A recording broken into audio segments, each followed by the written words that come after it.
Hello friends, welcome to my YouTube channel. In today's video I am going to show you if you are having a WordPress plugin error, how to deactivate from control panel in just 1 minute. So let's get started. This is my control panel's file manager. You have to go to your website over here and you have to go to htdocs. You have to go to wp content. You have to see this folder name plugin. This is all your plugins installed over here. You can see the names over here. So if you want to deactivate, you just right click on the plugin, rename it, and just put any characters besides over here and just select OK.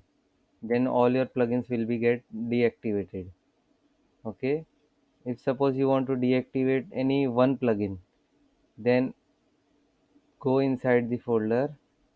If suppose you want to deactivate this 4042301, then right click over here, rename, and click any character over here.